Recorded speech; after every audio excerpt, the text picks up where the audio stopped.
Hey everyone, this is Mike from Doc. I am Solution Architect and Lead Engineer here, and I'm here to talk today about our roadmap for what we did in Q3 and what we're going to do in Q4. And just before I get started, I want to call out that we've recently updated our roadmap. So if you want to go check it out, just go to doc.io/roadmap, and you can see our new updated page. There's a little more details on it. We've got links to blog posts and more information on everything. So it's hopefully gives you a better idea of what everything is. So if you don't catch everything, what I have to say here, check out the roadmap page, and you can find out more. So let's get started. So what did we do in Q3? I feel like we did a fair bit. The biggest thing at the start of the quarter we did was a thing called Web3 ID. So this was a big announcement for us, and this allows OAuth authentication using decentralized identifiers, which is really kind of cool. It's a whole privacy preserving way to do social logins and that kind of thing. So for us, it was a big thing, it was a big step. And the thing that really we're excited about and extends the reach of it is we partnered with Auth0, which is a major player in the Web2 OAuth space, authentication space. So partnering with them expands our reach, gets us in front of a whole lot more developers.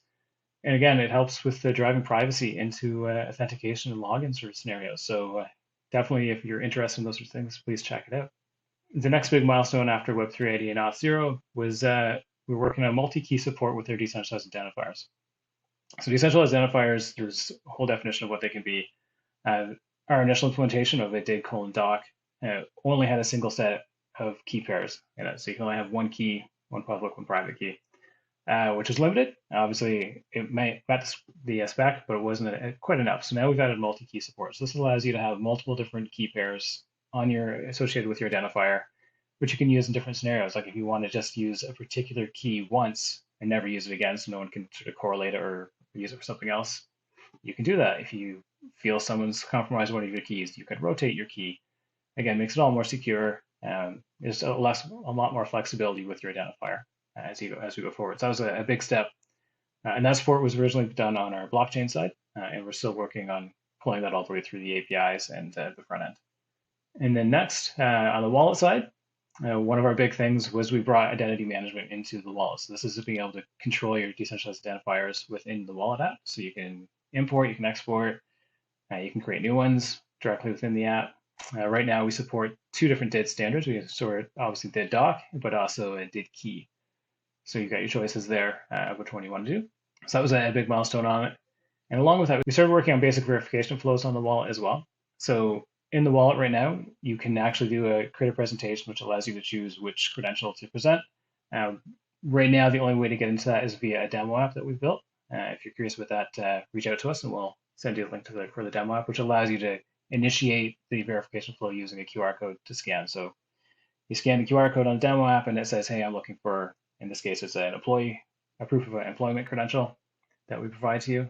You can sort of pull that off of your wallet app, send it back in, and that's your verification flow. So it's a very basic sort of, on one side, the verifier is asking for prove that you have this. So, a proof of employment credential or something like that, or it could be a proof of age, whatever. And then on the wallet, you'll scan a QR code which has that request, and then you'll get your list of credentials and you'll find the one that matches whatever they're asking for. So your proof of employment, you'll click that, send it back, and then the verifier will get a verification notice, and you'll be allowed to do what you need to do next with that. So there's more coming on that. I'll get to when I get to Q4. But that's sort of the basics are there. The initial screens are in the app and ready to go.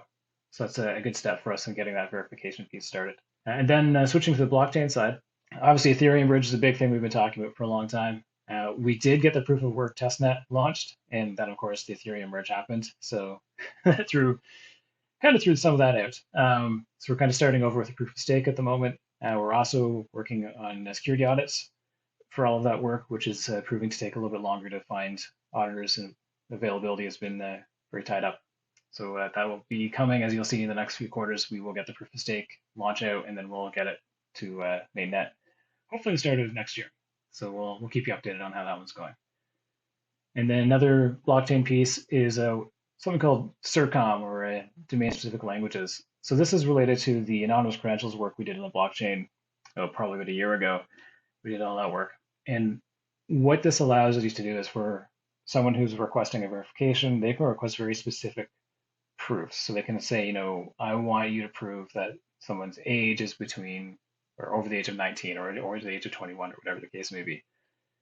So this allows the verifier to specify the rule. So they could even say they want it to be within a range. They can say, over 20 but under 30, or related to the dates, or whatever they want to be. It sort of really opens it up to whatever restriction or rule you want to enforce in your credential. And so what that does is the verifier says, okay, prove me this person's over 19. On the wallet, you would then pick your credential that proves you're over 19. So maybe it's a birth certificate or something like that, or a driver's license that has your date on it. It will take the information from your credential and it'll create a proof that says, yes, this person is, based on that date of birth, over 19 or over 20 or whatever the restriction is, and send that back. As they send it back, it's anonymized, it's hashed. So the actual date of birth isn't shared with the verifier. It's just the fact that, yes, this person is over 19, and here's a cryptographic proof that backs that up, that certifies that this person actually meets the credentials that you sent. So the CIRCOM thing is just, it's a sort of script language that people can use to define these rules. So it really makes it a lot more powerful, and it gets, the range and the age thing is sort of a very simple example I can give, but you can get really complicated if you want, depending on what you want. So it's kind of really powerful stuff. So that's now we manage the blockchain. In the future quarters, you'll see that start coming into our front end apps as well. And I think that's it for Q3. So as you can see, we did a fair bit in Q3. I think it was a pretty big one for us. We're all pretty proud of the work we've done, but we're not stopping. So now it's on to Q4. So what's coming in Q4? So one of the first big things that you'll see on our DocCerts app is a thing called a credential builder, which is a really nice way to allow our issuers to customize what their credentials look like when they're issued. So they can put their own logos on, they can, whatever data they want to show, that kind of thing. So it's sort of really putting more power in the hands of our issuers. So that'll be a big step for us. For the wallet, right now, one of the big things we're working on is white labeling the wallet. So what we have here is we have some of our customers, they don't want to build their own wallet. They want to use the functionality that already exists in the Doc wallet, but they want to be branded with their logos, their colors, that kind of thing. So we are making the changes to the Doc wallet to make it so you can't slap somebody else's logo on, somebody else's branding and coloring, those sort of choices into it. So you'll see that coming out very soon as well, which will be exciting. It should open up a lot of possibilities for our customers that way. And next on the wallet, we have verification via the relay service. This is actually sort of the idea of wallet to wallet. So if you had someone like, I'm going to go to a bar example. So you might have the host or the bouncer at the door of the bar has his wallet on his phone, and on it he's got the idea of a verification request that is requesting that you prove you're old enough to get in. So where I live, it's 19. In the United States, it's 21. Other places I know it's 18, whatever the local thing could be. So they would have on their phone their app, the wallet app. They would expose a QR code. Me as a patron coming into the bar would take out my phone, put in my Doc wallet app, I'd scan their QR code, and then it would prompt me to say, okay, prove you're over 19 to get in, which the gray hair proves, but I'll use the wallet to prove it properly. I choose my driver's license, which has my date of birth on it. Hit that. It'll send that proof via what we relay service, which is a little messaging service that we have, over to the bouncer's wallet. He'd get a notification that it's true, that's been verified. He'd let me in. We both go on with our day. So it should take a matter of seconds to do this, as opposed to pulling out your wallet, pulling out your card, all that kind of stuff. So it should be pretty quick, should be pretty easy.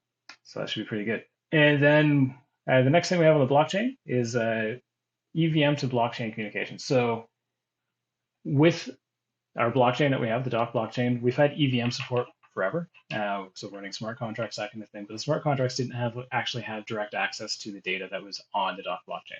So it was sort of a sandbox environment that was separate from the blockchain.